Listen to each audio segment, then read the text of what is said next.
they don't have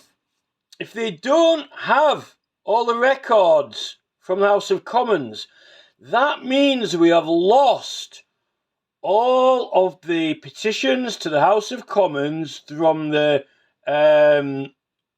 probably before the 1500s, all the way up till the 1830s, around the 1830s, and it coincides exactly with the conception, design, and forming of the Met Police, because Sir Robert Peel is attributed to creating the police force and inventing it, while the Bow Street Runners were running as well for that Peel, Bow Street Magistrates Court. And then shortly after, they were combined together into one force, and Parliament burned down. Now, Sir Robert Peel was also the Chancellor, I think, and he is the one who directed the clerk to put 2 Magna Carta loads full of counting equipment underneath Parliament and burn it in the furnaces, but that burned down Parliament. If that had been Boris Johnson, I don't know what would have happened. I don't know whether we can get these people impeached or not. I don't know whether it's a corrupt and legal practice. Robert Peel, whether or not, he must have been...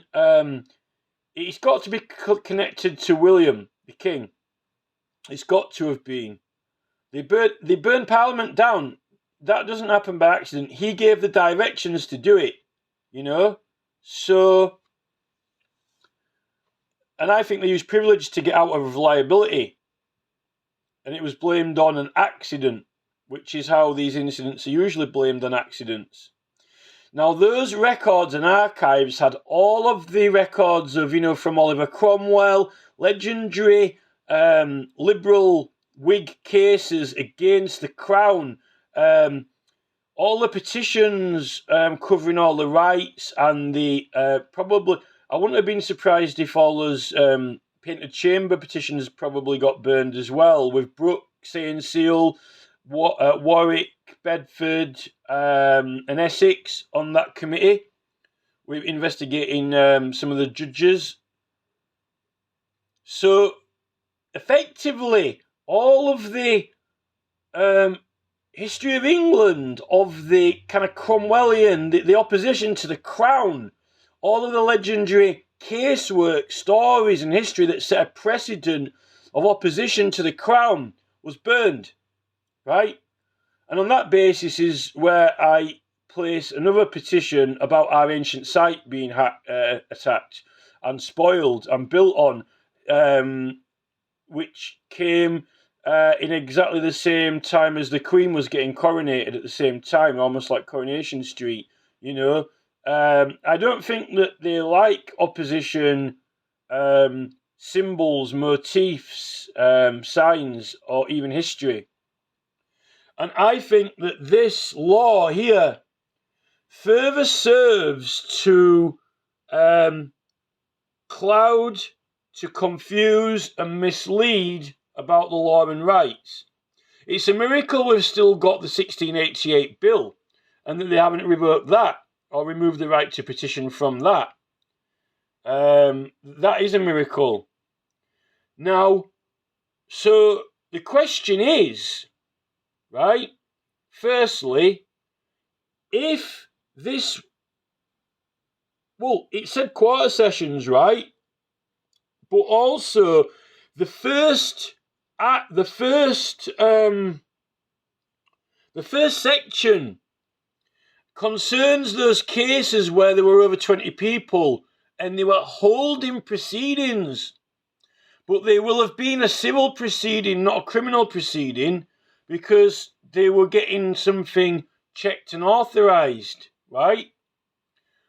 And those actually could be in the hundreds courts, the divisional courts, or they could have been in the assizes or the quarter sessions, right? So,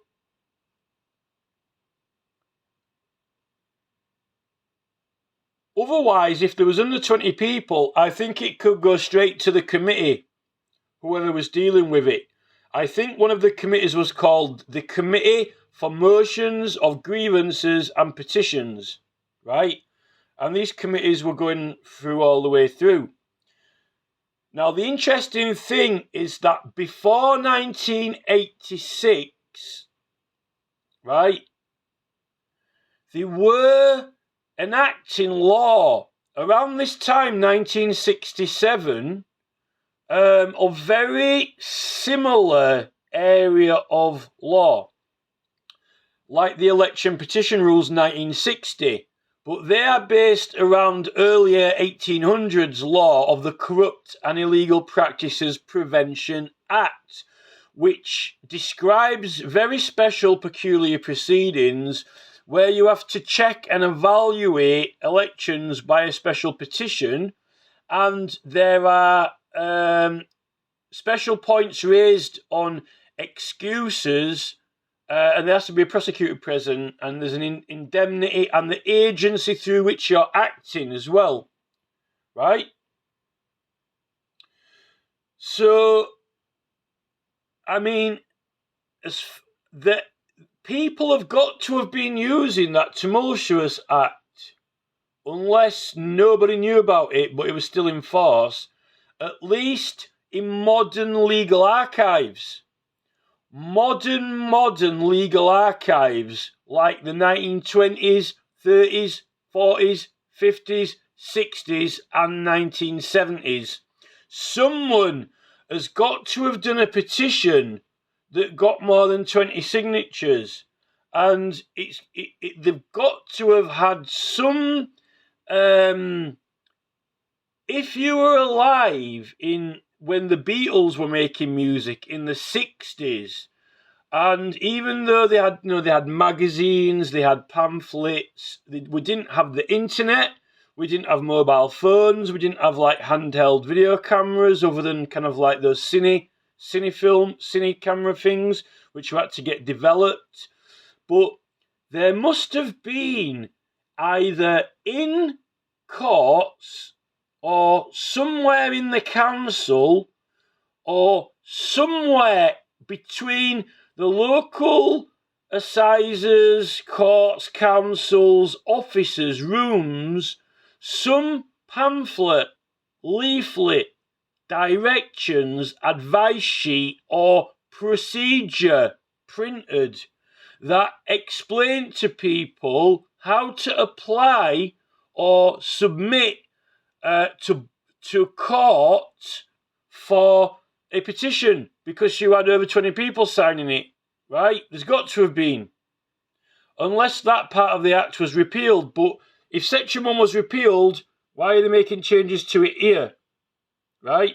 Unless that offence was abolished, but I don't think that it was. If it was, I'd like to see what act abolishes it, unless they're going to conjure one up now out of nowhere. And the other point is this. There's got to be more records than what Brodie Waddell is saying. I don't know if Brodie Waddell's seen this, because he's a historian. He knows about the right to petition in the Tumultuous Act, right? He is a doctor in history. But I don't necessarily know if he has ended up looking at other general law in criminal law and is aware of this. And he's not a man who has much time. You would have thought that someone interested in petitioning as much as I am, that I would be the doctor in petitioning and history, but I'm not. He is. But he's a very, very, very busy man. He looks like a great guy, and he's done all the research and he's done all the transcriptions of the other petitions. But are there other records, therefore, from the hundreds courts and the assizes that are not actually known of? Because he only seems to have been looking at the quarter sessions. I don't know if he's checked the other courts. And the thing is that he's just got copies of the actual petition itself written out. People drafted and wrote a petition. Now, you're probably not going to get a recorder. You're probably not going to get like a court recorder in a hundreds court, because they don't have them in magistrates courts. And you're probably not going to get, you may or may not get a recorder at quarter sessions, but at the assizes, you do get a recorder, as demonstrated in the Old Bailey with the case of William Mead and William Penn, which is the case that has got a plaque on the wall at the Old Bailey, right? But that plaque is more focusing on the right of jurors and juries. Yet that case, when you fully read the recorder's writing and records of proceedings, lots and lots more law is coming out about Magna Carta. People know their rights.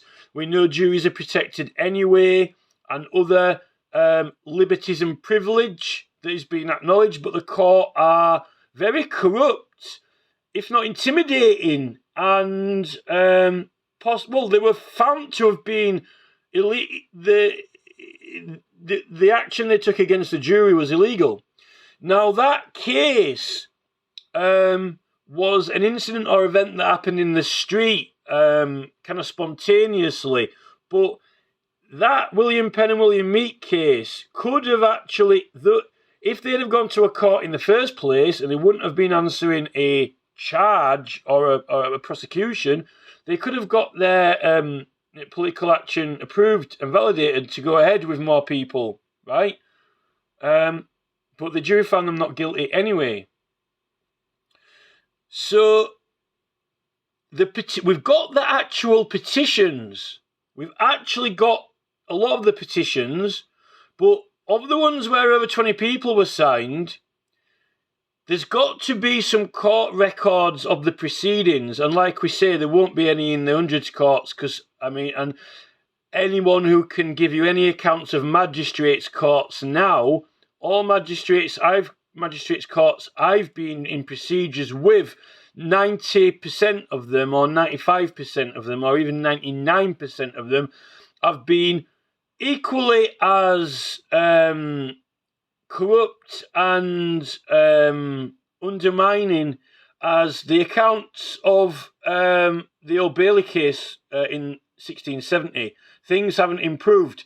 I've been in courts, and it's like being in 1670. You wouldn't believe it in the magistrates' courts. They're terrible.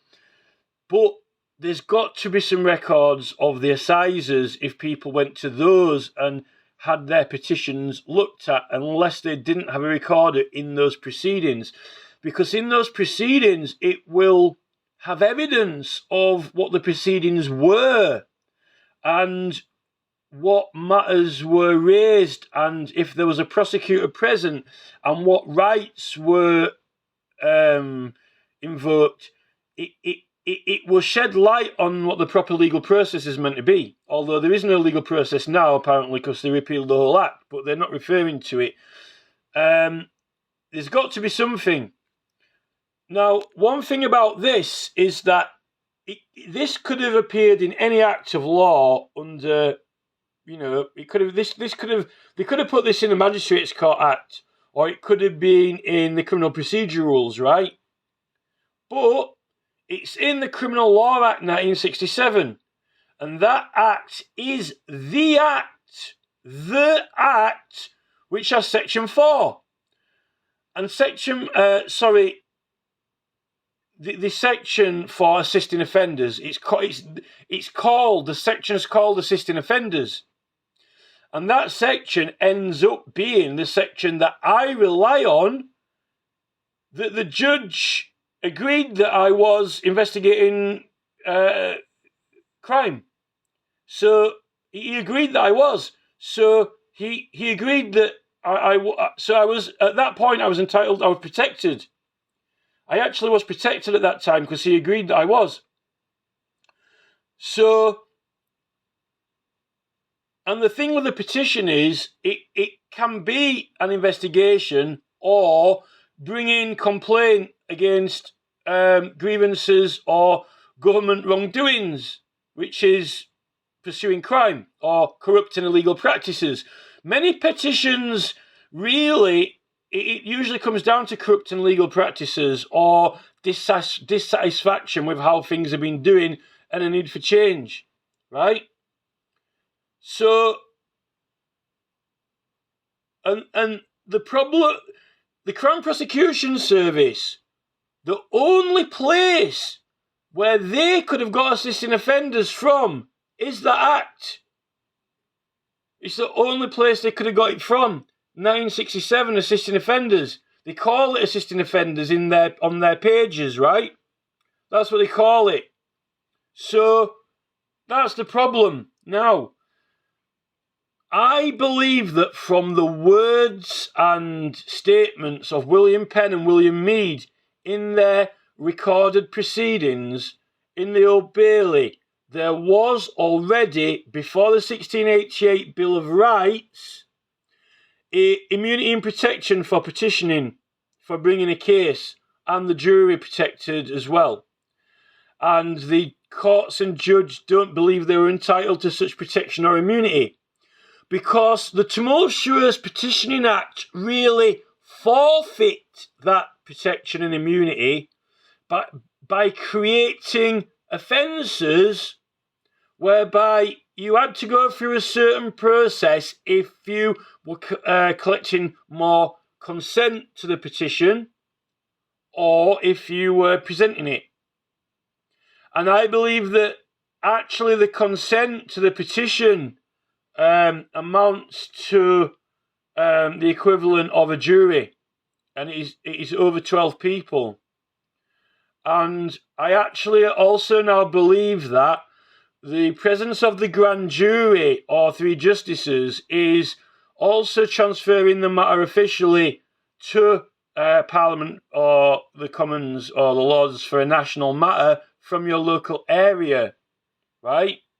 As well, which is kind of like escalating it, but you're not defending and appealing, you're kind of escalating it without an appeal. It's kind of like, almost like transferring a case from a magistrate's court to a Crown Court without an appeal. I actually was offered that at Leicester. Do you want this to be heard in the Crown Court or the Magistrates' Court? Well, I could have said, well, I don't want it heard in any court because, it's legal to be prosecuted, and I should have called the persistent offenders then. But I could have said, well, this is a case to Parliament and I want it heard in Parliament, in the Petitions Committee, through the Courts Act 2003. I'm, appealing to Parliament for a resolution. I could have even brought up the Constitutional Reform Act, Section 5, representations to the House of Commons. Or I could have said I want it to be heard by the Privy Council, right? But either way, even if it was in 1986, I hadn't got over 20 signatures anyway, so it wouldn't have had to be heard by a court. And you do get, I believe that William Penn and William Mead, I think that the basis is the judgment of the peers. And I don't think it has to be a jury, therefore. I think that it's a lawful process of law. And I think that it is you are entering proceedings to you're listing a case with Parliament and you're getting it signed. Consent for what you're doing already. Prejudgment. You're getting prejudgment, really. You're actually getting prejudgment. And that's why when it was over 20 people, it could have been a bit big to tackle, which is why they wanted a grand jury to, look at it, or 3 justices. But that's not in defence. And the problem now is that the Crown Prosecution Service are bringing charges against persons and they're having to defend them. Yet in my proceedings, I actually got a civil hearing to set out the right. But it was a pathetic one. I have encountered some women in courts, legal advisors, like in Manchester, Salford, who are capable, friendly, intelligent, interested, and I know without a doubt if those staff, persons would have been there, they would have shown a lot more interest in the case. It was the lack of interest, the lack of interest from the judge. I mean, these are very old, ancient, kind of almost arcane and dogmatic rights in peculiar proceedings. When you raise these, not many people do. You would think that you would get someone who showed a great intellectual interest in them. I think my first judge did, but she disappeared after my first hearing, and I ended up with an uptie who, you can't be looked upon as some random vagabond or street urchin when you are coming to a place with a great volumes of not only interesting but particular, very specialized procedure. You've got to almost like be. It just doesn't compute for me.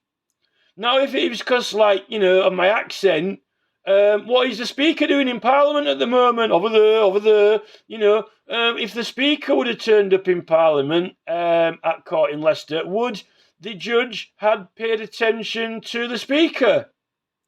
Or do we need John Bercow in there?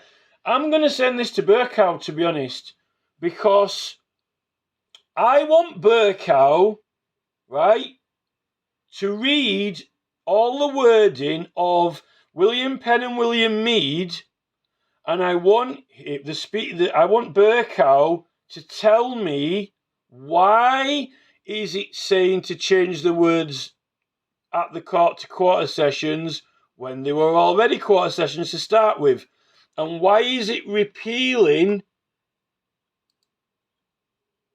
the whole act but only saying that one offence is abolished, the presentation part of it, when you cannot even agree to, okay, it could be that they might be trying to say that, it's accompanied though. But you can have a petition that has accumulated over 20 signatures without any, without presenting it. It opens with the word presentation of the petitions to the monarch or parliament that are accompanied by excessive number of persons, not an offence for an excessive number of persons simply subscribing to a petition, which is a separate offence because it has a different genre of courts to which you can go to, not the King's Bench. So, maybe you can go straight to the King's Bench if it's under 20 signatures and you ended up being in trouble for something else. But then you're less likely to get involved in riots, routs and lawful assemblies if you've only got 20 people subscribed to it. There's something else with this. There's something more to it. What even is the assisting offenders in the 1967 Act based on? What is assisting offenders based on in the 1967 Act? What's the legal basis and principle in there? The pursuit of criminals? Common informers. Common informers were in pursuit of criminals. And they got paid money as well. Common informers were in pursuit of criminals, but only in common cases, not to the Commons, the House of Commons, in very important cases. Did they afford protection because they were in the pursuit of criminals? Common informer in a court giving evidence against a criminal, opening a cinema illegally on a Sunday. Does that afford protection, Keir Starmer? Or is it too common a case, too local a level, too small a fish to fry? Then the House of Commons the Houses of Parliament, the House of Commons, not such a common informer, but a national informer. This is the question.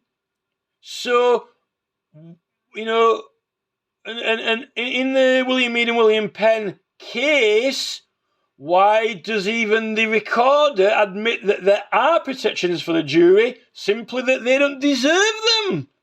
They don't deserve them. And none of them deserve any rights or privileges. I just want to make another video about this matter of the Tumultuous Petitioning Act. So, we've got here, right? Here we've got the Tumultuous Petitioning Act 1661, right? It says the whole act, all of it, is being repealed. The whole act, all of it. This is in 1986. And this is like very significant year because that year is like when the Crown Prosecution Service have just been established, 1985. So they've just been set up. They've just set up the Crown Prosecution Service, right? Who have got their own assisting offenders, which is actually based on the assisting offenders in the Criminal Law Act 1967, right? So they repeal the Tumultuous Petitioning Act. But the thing with that act is, it's so that they're saying that they're repealing all of the act, right, in 1986. And then here, this is the particulars about it. And the only particulars are here in offences abolished. So it's actually telling you what offences are being abolished in connection with the act being repealed. Now, if Keir Starmer and Jeremy Corbyn and George Galloway aren't interested in this, and the Judicial Conduct Investigation Office, or even the whole Ministry of Justice, I'd like to actually have a look at this act and see who was the Secretary of State for Justice and who. I'd like to question them about this. Actually, under investigation.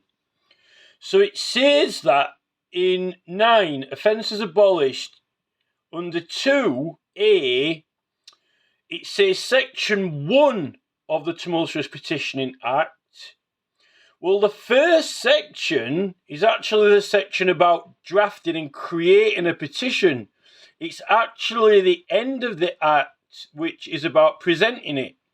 Now, I don't know how they split the act up into sections, because when I find it, its sections aren't laid out so clearly, which is section 1, 2, and so forth. The opening part of the act is basically just a declaration by, His Majesty's Excellence, blah, blah, blah, so it be enacted. So, they're only saying that they're claiming that the first section of the Act was about presentation of petition to the monarch, accompanied by excessive number of persons, right? Now, this is the thing. That offence, you would have had to have an excessive number of people signing the petition, right, for it to be accompanied by an excessive number of signatures, right? Well, it says persons, actually. It says excessive number of persons accompanied with presentation of petition to monarch or parliament accompanied by excessive number of persons. Well, does that just mean to hand it in, or who have subscribed to it? Now, the thing is that the first part of the Tumultuous Petitioning Act is about no more than 20 people can subscribe to a petition, whether it by hand or any other means, like a nod of the head, or all say aye, or all say yea, or however you agree to it, whether it's through word of mouth or a nod or lifting your hand up and voting on it, or actually picking a pen up and signing it.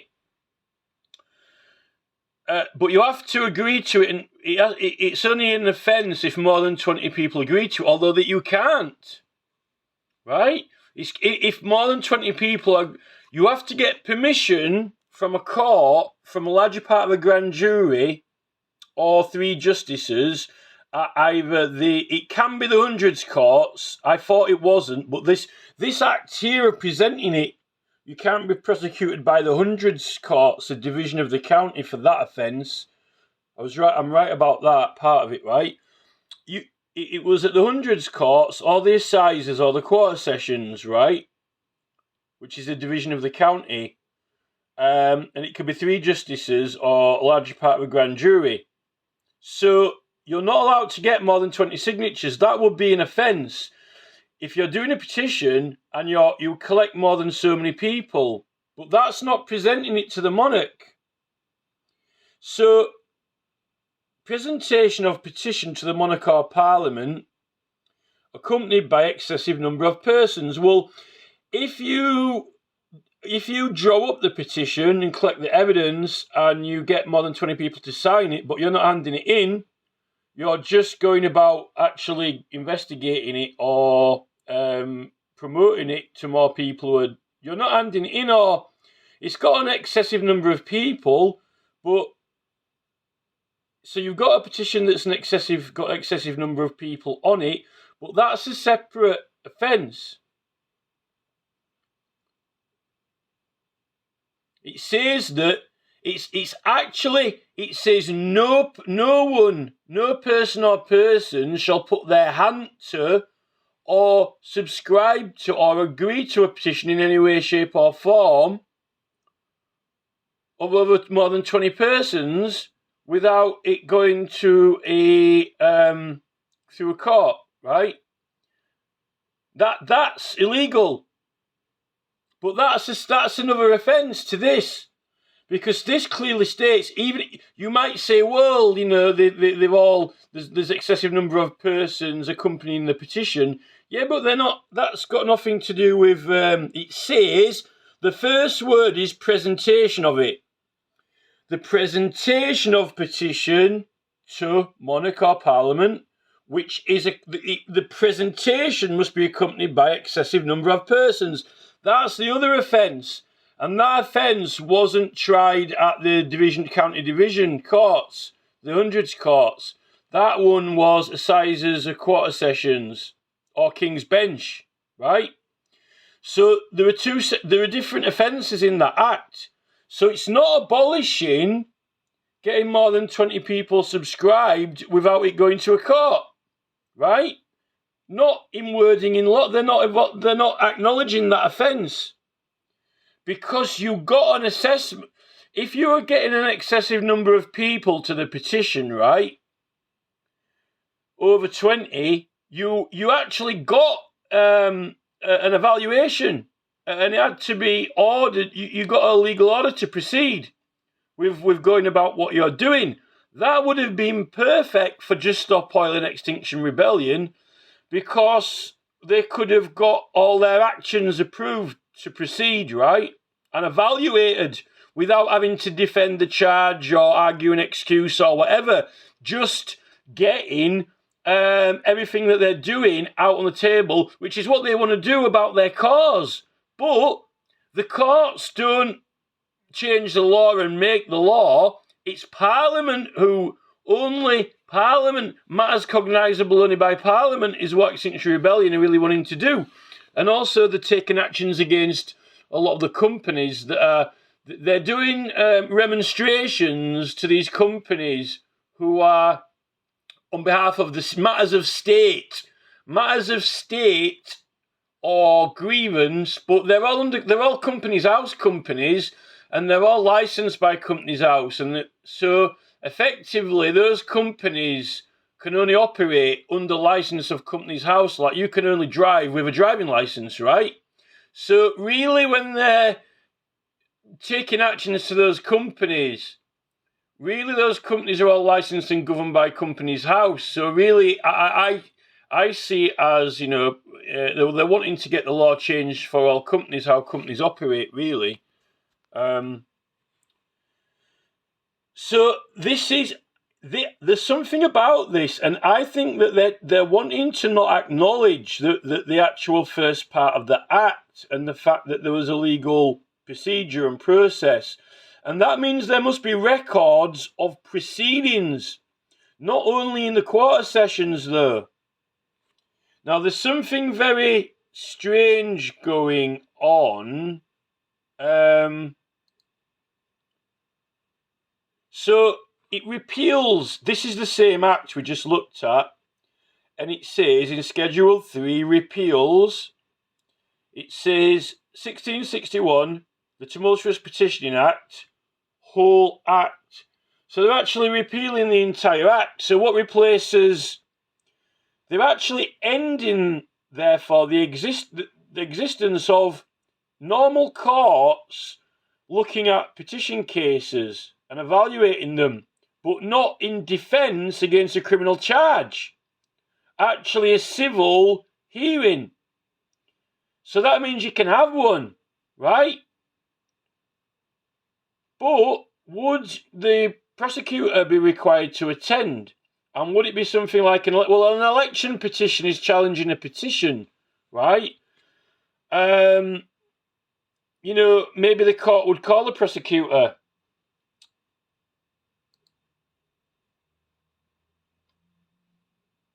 Another thing I want to say about this, right, is that in 1986 was the World Cup in Mexico 86.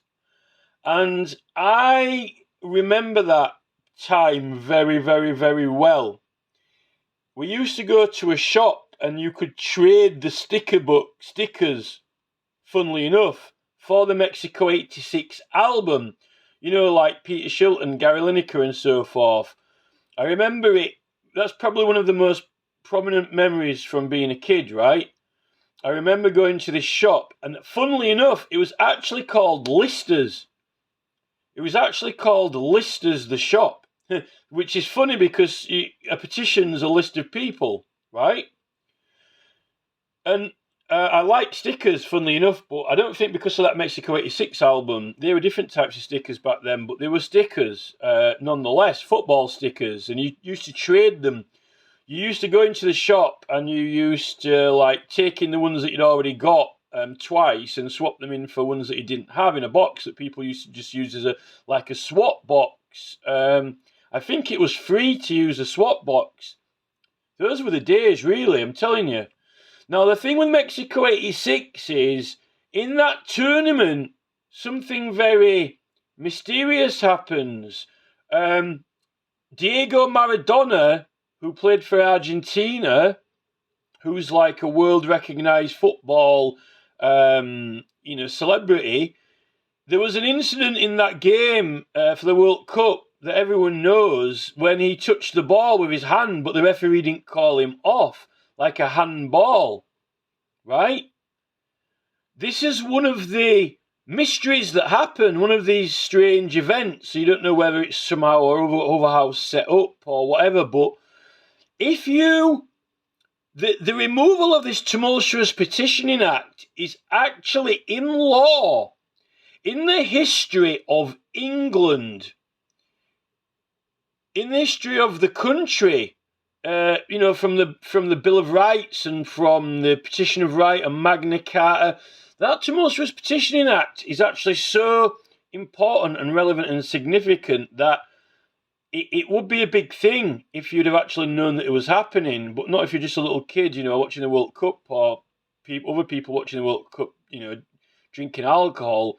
They didn't have the internet back then, and people didn't really know much about legal proceedings or even political campaigns to that extent.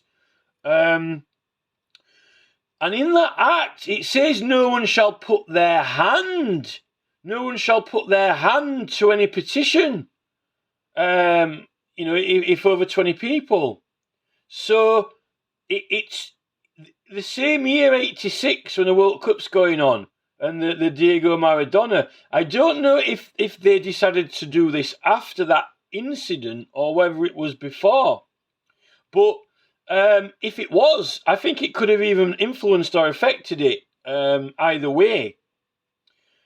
I've actually ended up using that Mexico 86 logo for BentCop.biz, but I didn't actually know this at the time when I did it as well. Which is, it was just like a logo that I like, that I remember as a childhood. So there's an anomaly with this legislation, unless the government haven't recorded it fully and truthfully on the legislation.gov website. But they don't have the Tumultious Petitioning Act there at the moment. It's not up on the website, searchable, and it's an important act. So it's only really mentioned in citations in these other acts, here where it's repealed, and one other act as well. But this is wrong, because it says two of the offences under the following enactments are abolished. Well, what about the other offence? But the other offence is at the start of the act, so that would be the first section, and this is at the end of the act, if the act was in separate sections, right? So what's going on here is they aren't alluding to recording or acknowledging the legal process through the courts that you could have by part of a grand jury or three justices of its existence. And that is what we really need to find and investigate. Although you didn't need that procedure and you didn't have to have it if it was under 20 people. Now, the thing is, you've got all those other weird incidents going off, like Hillsborough and all that, all those people at Hillsborough getting crushed and other strange things going on. But what I will say now, probably, to the Lady Chief Justice and to the Crown Prosecution Service and to the Ministry of Justice, Secretary of State for Justice, and the Prime Minister of England, and Jeremy Corbyn, and, Starmer and George Galloway, is this. If this had not been repealed, right, firstly, you wouldn't have had any issues outside Parliament at the moment, which they're complaining about, although they've got other methods to deal with that. But this included remonstrances. It wasn't just the signing of a petition. It extended to complaints, grievances, matters of state, religion. Read the Act. Read the Tumultuous Petitioning Act. It's on the Statutes website, but not the government one. But the first procedure that is not referred to or acknowledged here in the abolished offences, that legal proceeding, if it existed now, right, that would have solved all the problems of Extinction Rebellion and Just Stop Oil and everything, because you wouldn't have been in a situation where they wouldn't have had to go through the court in the first place and got the okay to approval, and then the CPS wouldn't have been able to challenge them on what they're doing or ignore the fact that they are doing something that's already been given the go-ahead, right? And it seems to me like these political groups now, Extinction Rebellion and Just Stop Oil, they're having to defend a criminal charge and give excuses and call up the Human Rights Act, but they can't talk about the petition. The thing with this would have been that you wouldn't have to be answering a criminal charge, and you wouldn't be having to defend yourself, and you wouldn't be on the defensive, and you wouldn't be having to protect yourself. What you actually be doing is you would actually be basically like case management, but not in having to defend. So you wouldn't actually be in an awkward situation of defence, which puts you off guard. It actually would, and you would be talking about the matters that you're petitioning.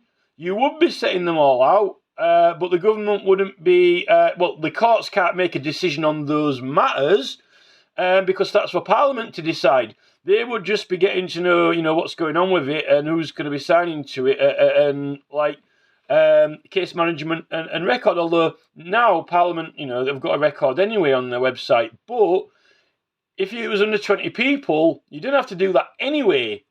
So it makes me wonder how you would be challenged by the courts if you were officially doing it, but it was under 20 signatures. Are you regarded to be under assisting offenders because you are the one bringing a investigation in case?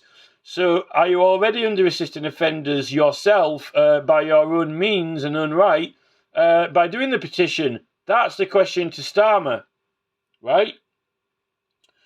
Hold on a second. That's the actual Tumultuous Act, but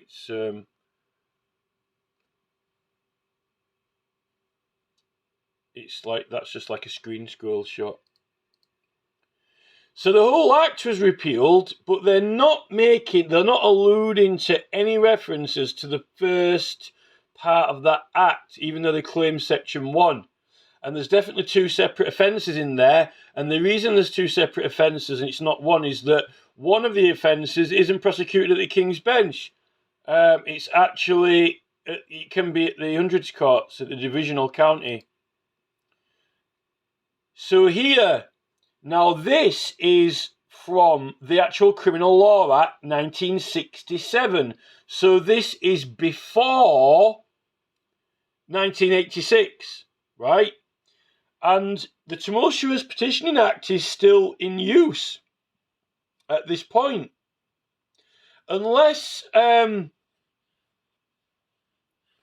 already abolished the requirement in another act, but I haven't found any other changes to it. All it says here is in Section 1. So they haven't repealed, they can't have repealed Section 1 at this point because it's referring to Section 1. And it's saying Section 1 wasn't repealed until 1986. And Section 1, the first section, how can you go before Section 1? That's a section about how many signatures you get on it and who can and how to sign and not to sign and what matters it covers as well, including matters of state, law, religion, grievances. So in Section 1, it's claiming here, and this is in the Criminal Law Act 1967, it's claiming, it says that in Section 1, the words from at the court will be changed to quarter sessions. But as far as I can gather, and I have not obtained an original copy of the Act yet, of the Tumultuous Act, because the government haven't put it up and National Archives aren't listing it. It's part of the Statutes Collection, Volume 3. But that's not in its original form and enactment. Whereas by itself, alone, when it was made, you can see a copy of it, a full government's record of it in the Statutes Act, Volume 3, right? But all the reference that we've got to it at the moment, which is on a Statutes Project website, it's also on another website as well. They're both actually copied directly from the Statutes at Large Volume 3, right? And the words they record is quarter sessions, right? It is quarter sessions already. So, Keir Starmer, riddle me this. How can you change the words, I quote in Section 1, the words from at the court to quarter sessions when they were already quarter sessions? And if it's any other court that is also getting changed to quarter sessions, why would you change them to quarter sessions? I don't think that there are any words that are at the court because you've got assizes. It would say assizes. If it said in the divisional county, hundreds courts, it would say, if it was King's Bench, it would say, just as at the court, to quarter sessions, but it's already at quarter sessions. Why would you change quarter sessions to quarter sessions? If I'm wrong about this, please correct me. Why would you change the words at the court to quarter sessions when it was already at quarter sessions? Right? That's a lie, because the words were already quarter sessions. So why would you say that they were previously at the court when they weren't? Unless you wanted people to think that it was quarter sessions previously and not at the court. Now, Dr. Brodie Waddell, who's done the research for all the National Archives petition transcribing and put them up for free, he's only found so many records from some quarter sessions, from the Privy Council and from the House of Lords.